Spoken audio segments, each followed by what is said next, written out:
This is Roifield, and this is a rather old recording, which I never actually put up. Cutting a long story short, it fell in between the cracks. It's my interview with Ben Norris, who plays Ben Archer on The Archers. Um, Utterly charming chap. I don't know why this didn't schedule to upload when it should have. He does talk about quarantine and the pandemic just a little, but I don't think it's particularly aged at all. Enjoy my chat with Ben Norris, which was recorded in about May of this year.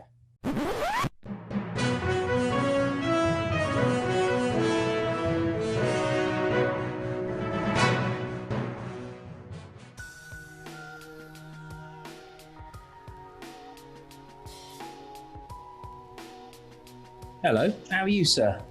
I'm good. How are you, mate? Yeah. I'm good also. You are shockingly young and handsome. Thanks. I had to shave the other day for a self tape for another child. So yeah, I look young when I shave, and I look haggard when I don't. It's quite a marked transition. All my housemates are like, "Oh my god, it's the weird child man again." But it's a strange one. Quarantine, I feel like it's a time to explore. Like, my hair is longer than it's been in ages, so I'm just kind of rolling really and seeing what happens. Well, if you're rolling with it, you're looking good on it. Do you know what I mean? So props to you. But isn't that kind of like part of the I was going to say essence, and if that's the right word, or one of the great things about people when they do voice acting is they can kind of be just about any age, really, can't they? You know, Yeah, and you're kind of significantly older than the character that you play. yeah. I'm 10 years older, Mm. almost to the month. I'm 10 years and a couple of months uh, older than Ben, and I'm also called Ben, which is helpful. But there's a few of us that I think Tim is about 10 years older than David, maybe, from memory. So Mm. lots of people said, "Oh, it's a similar age gap with me when I joined," and was kind of. It's interesting going through, those rites of passage that adolescents go through a decade later, and remembering some of those excitements and humiliations and that sort of thing. So, So so what yeah, are you remembering and you channeling the time when you bonked a doctor and yeah, you channeled that into your performance, did you? no, I'm not sure I ever had such a commendable um, age 18. gap Yeah. most of were, but no, yeah, it's mostly when he was failing, mostly all of his ritual failures, like the Valentine's Day party of last year, and just all the getting up of hopes and the dashing of hopes. That feels quite I must admit, like, it's lovely doing these interviews. And obviously, I'm just like this big nerd fan. Well, the joke is, I've been running this podcast for 6 years, and I don't see myself as a particularly big nerdy fan of the Archers, but I must be, right? There are a whole load of people who have a much more encyclopedic knowledge of the thing than I do, right? Um, but so you do this thing, and then you meet the people behind the voices, and then you do a little bit of research, and your jaw drops. And my jaw dropped with you. You're some kind of clever dude, poet thing going. I'm like, how many things does this man do? So you have to take us all the way back to you being a young Ben and you getting on the career path that you're on. So obviously this is about words and creativity, but when did you kind of discover, what age did you discover that I need to express myself uh through, let's say, through poetry? Let's start with that. poetry was started at school, but sort of in Mm. secret, because it's not cool to like poetry, particularly if you're a boy at a kind of city state school. But I had a series of really But great. isn't it a way of wooing the girls though? Like, Not at that stage. I Either it wasn't, or I hadn't clocked that it was, because I don't know. maybe there were some people who secretly thought, oh, that's really cool that that person's into that and they're brave enough to be openly into that, and I like that sensitivity or that kind of divergence from, you know, gendered norm. At that point, I wasn't even kind of openly saying that I liked it. I was just secretly not hating it as much as I performed to the rest of the class. But I remember distinctly going to there's this thing called Poetry Live, where all the poets that are not dead, who are in the AQA anthology for GCSE English, they do like a reading. They tour around the country and do readings for GCSE students to go to. And I distinctly remember going to that and hearing a host of great poets, but in particular Simon Armitage and John Agard. I remember a real impact on me because I thought they just seemed like quite ordinary, in a really nice way, quite ordinary people telling these not kind of highfalutin stories, but quite accessible language. And I just thought they were funny and they had senses of humor, and they were, and so the seed was probably planted there, but it wasn't until I got to university. I went to Birmingham University, actually, so it's really lovely to be working on the Archers again and have an excuse to go back to Birmingham. But yeah, going there was an amazing creative writing scene, both within the English department and also in the student union and the society that I joined, and loads of open mic nights. And I didn't even know that spoken word existed at that point. I knew that there was acting and there was writing, and I didn't really know that there was this sort of middle thing that you could do where you wore both of those hats. And so that was really thrilling because I had a massive interest in both of those things, but I'd never explored that path before. So yeah, I was just really lucky to be in such a kind of rich culture of it at uni, and then started doing slams, and they started going okay, and then stopped doing slams and started doing kind of normal gigs and sometimes getting paid for it. And so that's the sort of the poetry journey. Good heavens, you can get paid for poetry? Yeah, I mean, not often and not much, but sometimes. So little writing missions or doing gigs and doing workshops and teaching is the main way that poets earn. Very rare that people earn their entire living from books that they sell. Probably not even Simon, even now he's the poet laureate, makes his entire living off of sales. But yeah, there's other sort of ancillary activities that you can do, and sometimes you get paid. Yeah. So is acting your side hustle then? So really, like, poetry's your love, and you have to do this bloody Archers thing, like, fucking hell, just like to be able, like, you know, like to help keep the roof over your head. No, it's so funny because I went to uni and was studying writing, but I'd always loved acting, and it'd been a real kind of, I don't know whether to go to drama or try and go to drama school or to go to uni, and decided to go to uni because also at that time I was doing a lot of sport, and drama school has such intense hours that I would have had to stop doing that, and I wasn't quite ready to stop doing that. So I went for uni. But anyway, by the time I came to graduate, I realized that I did want to go to drama school, and I did want to really give this acting malarkey a proper shot. And so auditioned for some drama schools, got into one, and then really my plan was, and this is so laughably naive now, but it was like, okay, so I'm just going to be an actor for a bit, because what I need to do is live more of my life, just learn more about the world, and also learn more about storytelling through being in other people's stories and just being in that world. And then I'm going to start writing again when I've got better at that. Obviously, graduated from drama school, got absolutely no work at all for ages. And so, not reluctantly, but sort of thought, oh, I should probably keep writing then, even if I'm nervous about not knowing quite what to say or how to say it. Moreover, I'm just gonna carry on doing that. And really, writing's probably saved, I don't know about saved, but writing's definitely helped my acting career, because I did a one-man show that I performed, and then got a few other things as a result of that, little things like short scratch nights of plays and that sort of thing, but eventually got an agent from that, not from my drama school showcase. So it's probably helped in that respect, but it is definitely not a sort of muggle job or like a thing that I do to survive. I love it, and I'm really, really enjoying the Archers in particular, to kind of spend consistent time with the character rather than just doing a short project and then having to put it down again and getting to know this person and growing with them.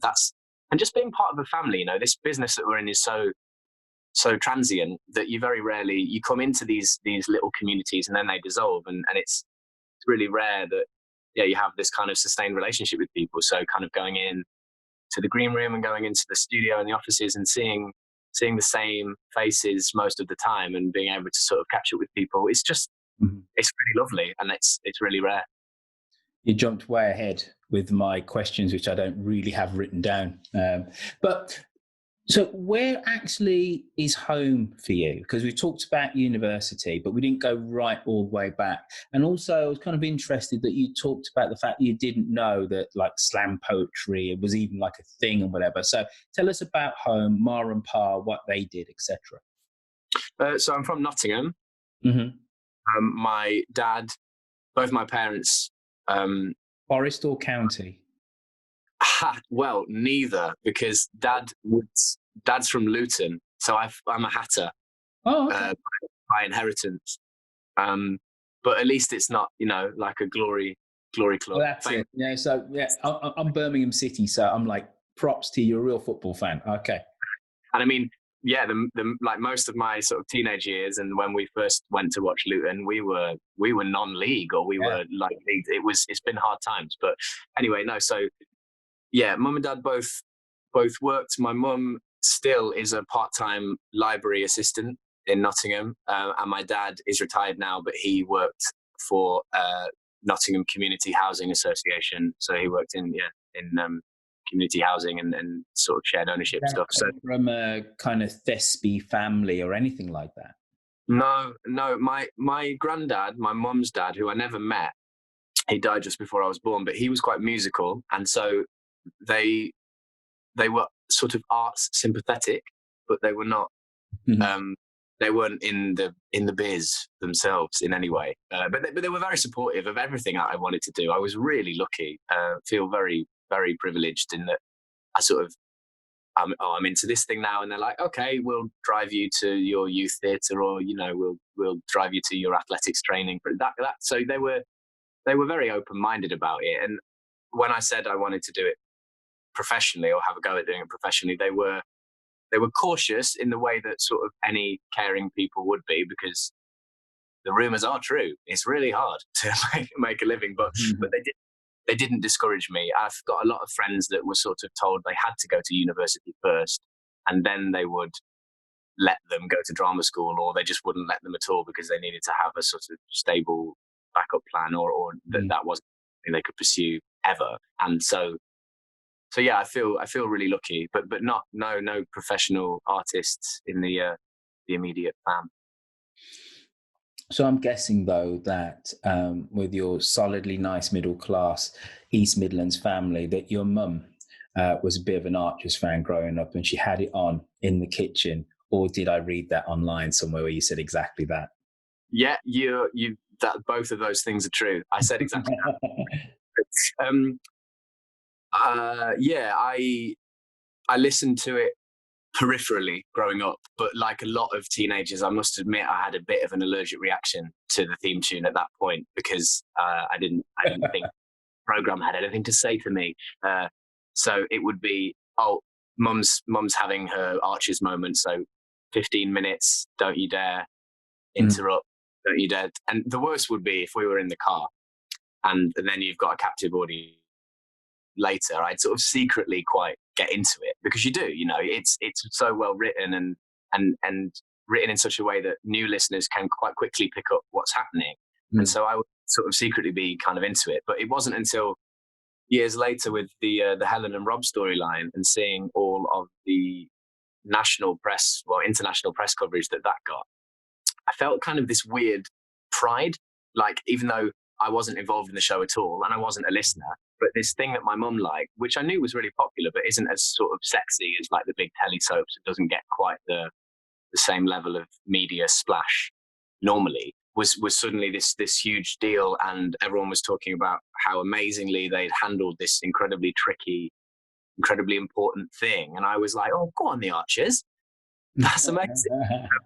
And yeah, I sort of feel this weird affiliation with it from that time through mum. Like a lot of people do. A lot of people my generation, particularly, kind of inherit the show from their elders and betters. And yeah, and then when I got the audition come through, I thought, oh, I'd really love to get this job for all the reasons that I would love to get it myself, but also because I'd really love to be able to tell my mum that I'm going to be in the Archers, and that for her being like a way bigger deal than if I'd rang her up and said I'm going to do a Hollywood movie with Brad Pitt and whatever. You know, this to her is her sort of Hollywood moment. So you know, she knows the name, she knows the ins and outs, and so that was a real treat to be able to tell her that had happened. So your mom is kind of pseudo Ruth. I mean, she is in that she's literally my mum. Yeah. In what respect do you mean? Just that what she's not? I'm being stupid. I'm being stupid. Just the fact that, you know, she's the mother, the actual mother, the actor playing, you know, the character of Ben Archer. I've been stupid, you know. So you get the call to go for the audition. What are you doing at that time? I presume it's after uni. What are you doing after uni? Set that scene for us, and then tell us about call, the audition, boom, you get it. So what was I doing? I mean, not loads. It was tough. I'd been out of drama school for a good few years, and I was doing okay. I was writing, and I just finished working on. So I'd been involved in a show that had originally been at the Edinburgh Fringe, but then had gone quite well, and then had gone on tour to Australia, and it was about to go on tour again. And basically, this sort of time of busyness was happening for that cast, and I was in that original cast, and I had a choice to make whether I wanted to sort of stay with the show or not. And I just had this feeling that it wasn't the right thing to do because it felt quite safe, and safe is good, and I really respect anyone that makes safe choices because they need to for money or just for their own sanity. But at the time I sort of felt like I feel like this might lead to a little creative quashing or whatever, and me getting too comfy, and so there were some projects I wanted to work on as a writer, and I also just wanted to make myself available, as they say, for anything that should come along. And for a long time nothing came along, and I was auditioning for things, and I got some near misses for things, nothing massive, but some things, you know, you can't help, you know better than to, but you can't help but get invested in the idea of doing it, particularly if you get a recall and then you get quite familiar with the part and the script, and you start to imagine doing the job. Had a few of those and was kind of feeling a bit flat, and then yeah, got the call that I had an audition for the Archers, and I thought, oh, this is amazing, but I was very ready for it to be another, oh, I'm really invested in the idea of doing this, and I would really love to do it, but it's not going to happen type of thing. And so I was just trying to work on kind of enjoying the auditions for what they were and not seeing them as a means to an end, but just seeing them. Bryan Cranston talks brilliantly about this, about seeing auditions as not these doors into other rooms, but just rooms in and of themselves, and just do the work and enjoy the work, give best performance, and then consider that to be, that's the work done. So I just went and just tried to have a nice day. And it helps that everyone that works on the show is so lovely that it's really easy to have a nice day. I had a really nice day with the other auditionees, and also with the people that were running the audition, and with Tim, who came in and read David's scenes with all the prospective Bens. And he was very lovely and made us all feel very welcome. Kim was directing the auditions, Kim Greengrass, who directs a lot. And yeah, everyone was just so nice, and it was so relaxed. And I think also because it's radio, there's not this sense, when you audition for theatre or telly or film, you're so far removed from what the final performance will actually be and the working environment will actually be. You know, you're sitting in a white room with like a little camcorder, and you have to, you know, imagine you're on set, and imagine there's these other actors there, and you're reading with someone who's just sitting behind a table. And theatre, likewise, you're just in a tiny room and there's a panel of people. But with the Archers audition, you were just, you know, you're in the studio, and you are with the, you know, I was with Tim, who plays Ben's actual dad, and so you just do the scene, and it you know, felt like we were doing it. And so it was really easy to sort of settle and to just be relaxed and have fun. And so I think that really helped. But yeah, I had a really nice time. How many other Bens were there? I can't remember, maybe half a dozen, maybe 10 at most. I can't remember. They were auditioning the Bens and the Rorys at the same time, and they were having us read the scene that would be our first scene, where we borrow the 4x4, go for a little drive around the farm and then the village, and so yeah, I was paired up with a few different Rorys from memory, and then in the afternoon, the Bens all read with David, Mm-hmm. and I think he's read with Brian, but not with Charles because he couldn't make it. So they read with another actor who was reading Brian, and yeah, that's how they worked it all out. And did you walk out there going, I think I nailed that? Did you go? Were you confident? It's like I said, it's such a poison, that confidence, because it's so easy to think, oh, that was really good, and not, you never think I'm going to get that job, but you sometimes allow yourself to hope that you might. And for me, it had just been the enemy of happiness for so long that I really tried to just be pleased with what I'd done, and I did think it had gone well. They sort of kept me back and asked me to do a few extra things that I figured they wouldn't have done if they weren't at least thinking seriously about it. Did you have to modulate your voice at all because you are playing someone a little bit younger, or was it just a case of I'm just reading it?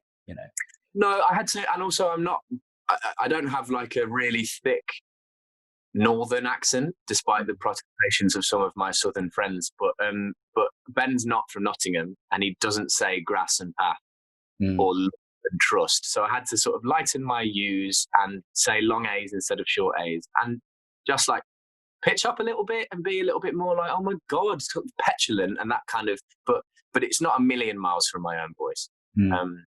So yeah, and they got me to sort of work on that throughout the day. And then they got me to do like effort noises. So, whenever that you hear someone like lifting a sack of something, or like closing a gate, or, doing general farming activities, they got me and Tim to do a scene where we needed to make effort noises to check that I could do that. I still worry that it sometimes sounds like I'm having a difficult poo, but I'm working on that. Well, that's the great thing about radio, isn't it? That actually lots of other noises can double up for others and stuff. So there you go. I still find it so fascinating watching what they do in place of something. I wish one day they should film it all with sort of webcams and sell it or put it on YouTube, because I think people would be really interested. It's so fascinating and clever and funny. We've done a couple of tours of the Archers studio, and invariably it's the sound effects and it's the bull. And people just go, I can't believe it's this thing like this big. And it just makes about 4 or 5 different sounds. And that is the pub type of thing. I always come back just amazed about exactly that, what you're saying. It's how the sounds are created and what things double up as, as other sounds and stuff. So you go to Brum, you have a great day, you meet the great Tim Bentinck. Person's going to be your pops. How many days were you left there sweating until you got the call? I think my audition was on a Thursday or a Friday, and then from memory, I think I found out maybe on the following Tuesday. So it wasn't too long. Generally, the longer that goes by, the more you're like, I haven't got it. It's not going to happen. But sometimes a weekend can be a nice kind of barrier because you know that no one's in the office, no one's working.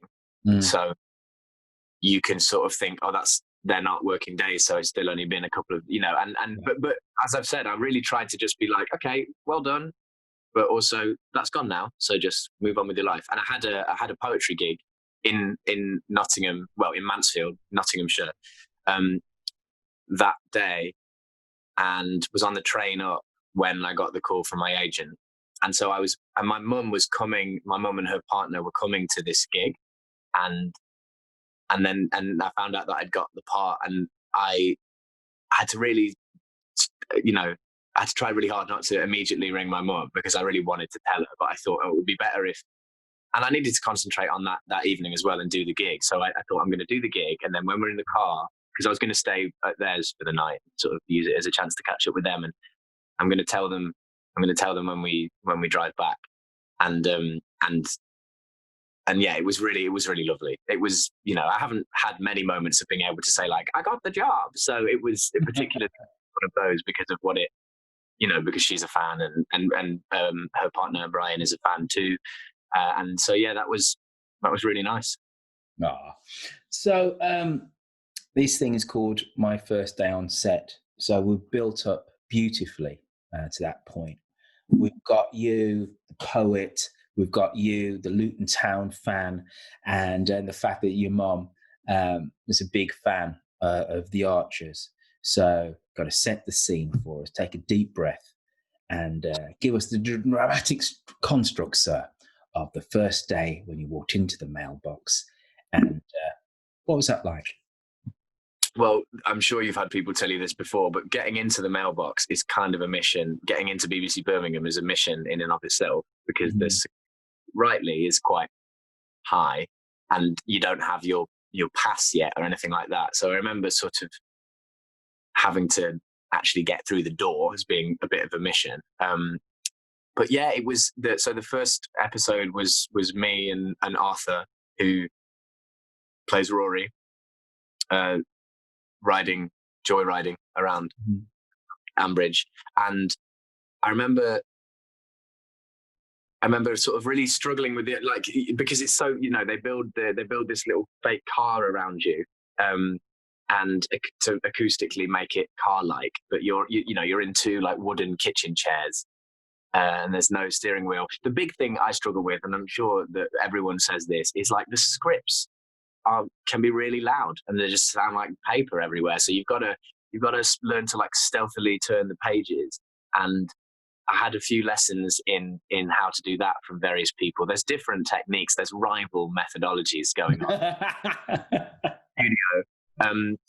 Tim has mastered the stealthy page turn, where like you keep it taut, and then when it reaches the sort of apex of its, I'm saying words like I know what they mean, but when it goes past the point where if you drop it, it wouldn't make a noise anymore, you can do that. And then you, like, over the course of the next page, you sort of take that one into your arm, and it's like tenderly cradling a baby. That's how Tim does it.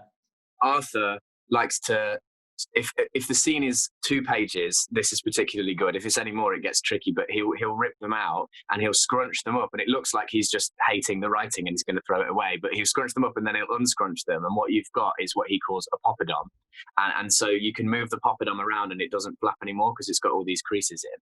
So he'll have these 2 poppadoms, these silent weapons of art, and so I was mostly just struggling with that. There was a lot to think about. For a first scene, it was pretty intense because we're joyriding a car, so there's all the kind of making noises of joyriding, not making any noise with the script, being 10 years younger than myself and having a slightly different accent. It's not rocket science, but I was a bit like, oh God, don't mess this up.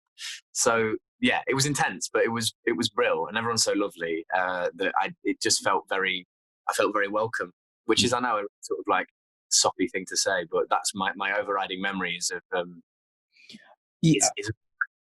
Ben, do you know what? Right, I'm kind of waiting in a perverse way for someone to bowl in and say, I walked into that green room and I wasn't made to feel welcome. Right, and everyone was in. Everybody's like, it's so warm and welcoming, and I felt like, immediately like kind of part of things and stuff. But it shows you what a wonderfully embracing institution this is, and that the actors are somewhat of a kind of a band of jobbing brothers, aren't you? Yeah, I'd say that.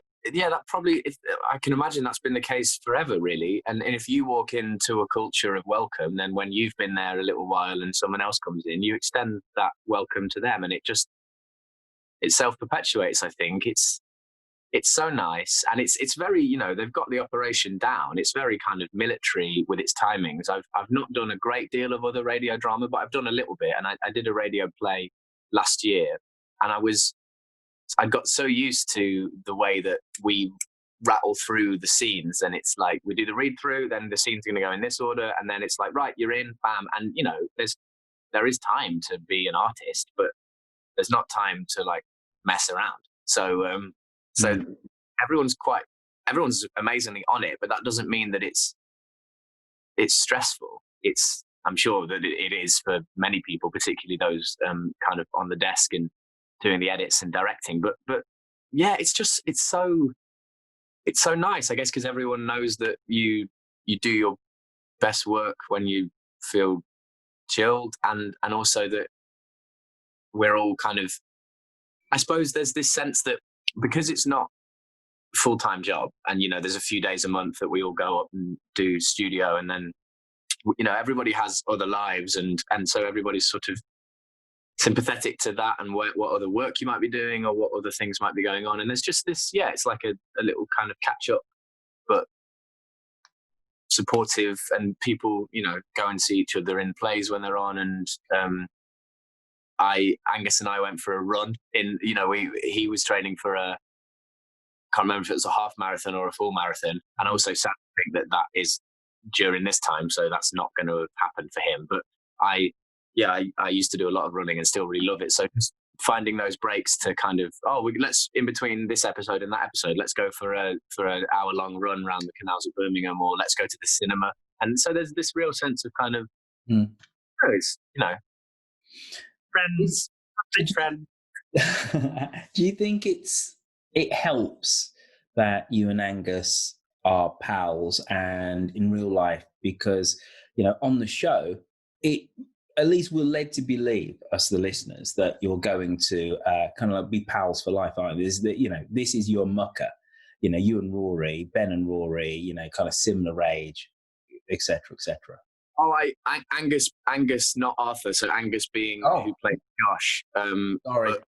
But same is true for Arthur. Yeah, it's the same thing, though, isn't it? Really, that's and I must admit, maybe it's because I'm a boy, I'm a bloke.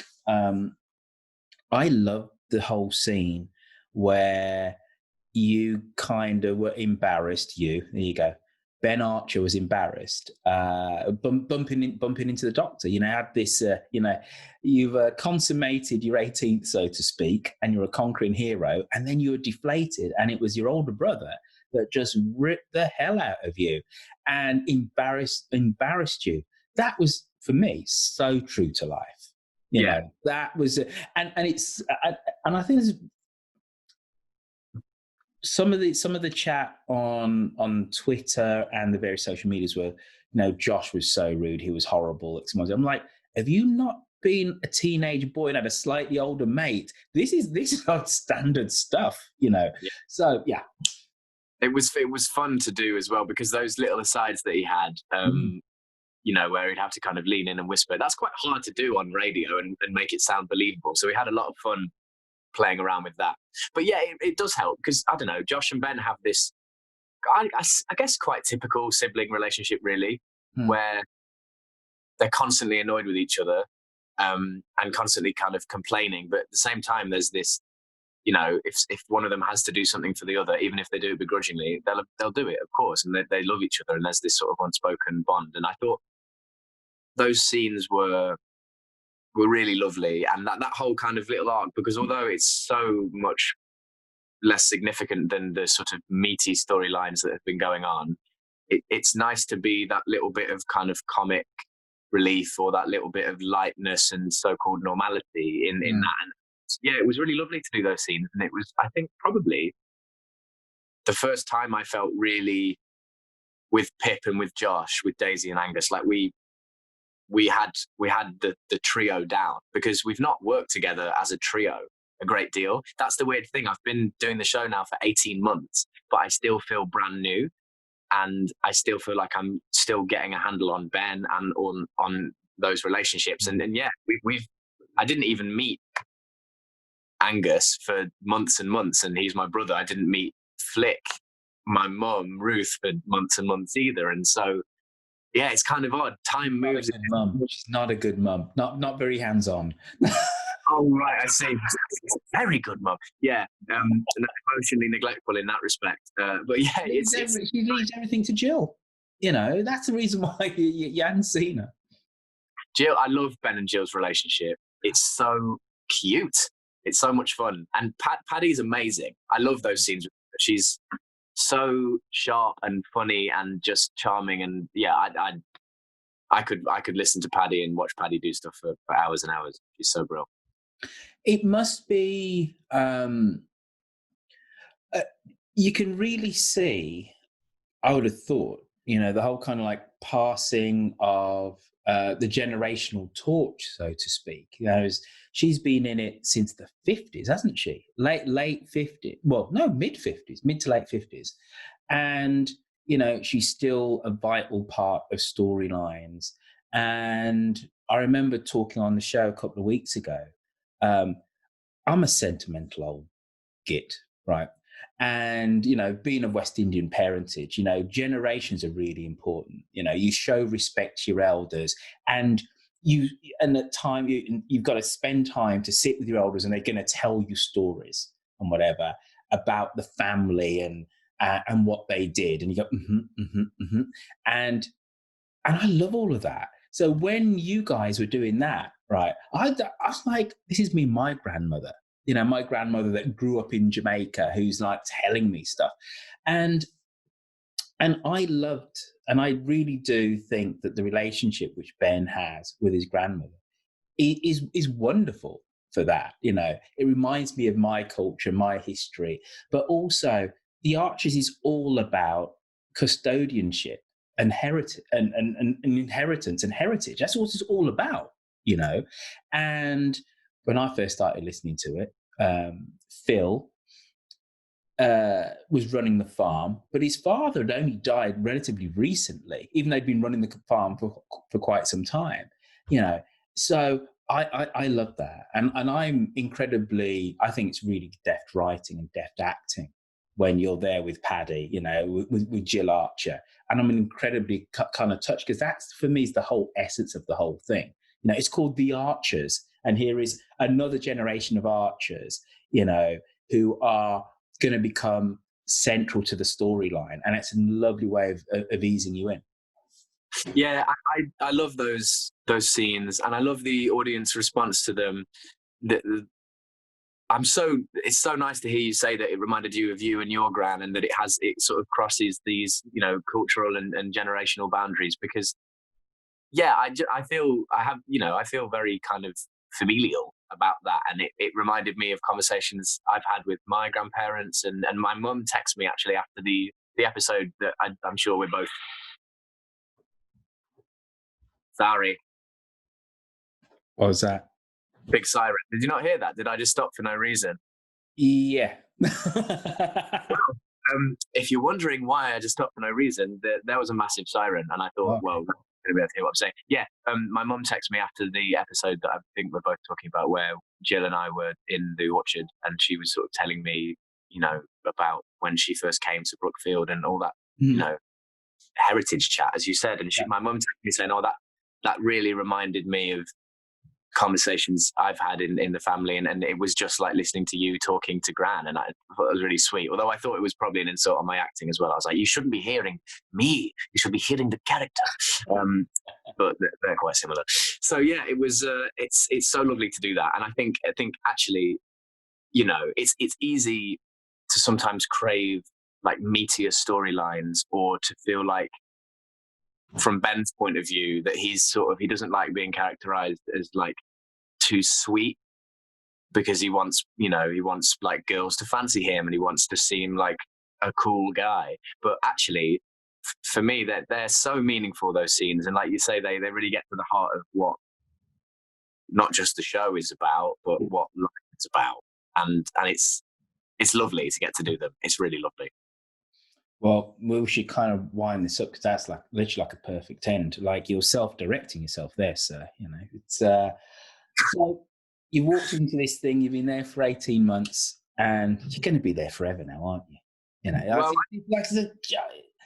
you've ingratiated yourself to the listeners. Everybody loves the character of Ben, and as you've rightly said, what has been interesting is, and really good for us listeners, is to hear Ben with his two siblings now, and that was a couple of weeks for us as listeners when there was the whole your 18th and your sister was there, Pip, and with your wafer or slightly older brother, Josh. The three of you are good, right? And I'll be honest, right? So that, and I've said this on the podcast a few times, because the Brookers Archers lot are, in effect, the royal family of the whole show, right? They are. The companies and their oppressors, you mean? Which well, I love. That is really good. You are fundamentally really the center of the whole thing. Yes, there's other scions of the Archer family. There's a Bridge Farm lot, and then there's the Aldridges who are Archers as well. But fundamentally, really, it's Brookers, right? That you ain't going anywhere, or whatever. You're going to be like 70, and it's going to be like, oh, Ben Archer, isn't it? That's what it's going to be, right? So you can do your slam poetry, you can do all that other stuff. You can talk about Brexit. I saw that video. It's rather good. Or whatever. Thank you. Yeah. Was that all you, sir? Which one? Brexit was a very fruitful creative fire under my arse. Yeah, Sovereignty was a collab with Nottingham Playhouse, but in terms of the writing and the performance, yeah, that was me. Yeah, well, I enjoyed it, and I thought to myself, yeah. Sorry? No, I said we sorted it, didn't we? One poem and cancelled and sorted. No, it's amazing how that's receded into the memory given. Yeah. That's the good old days now, isn't it? When we're arguing over Brexit. Only Brexit to worry about. Yeah. No, you're right. Go on. No, sorry. No, after you, sir. Well, I was just going to say that a few people have said that to me about kind of the longevity and being in the show for a long time. And I guess similar to the attitude I tried to have when I auditioned for the show, I don't want to count my chickens or my lambs, as it were. Just like enjoy it.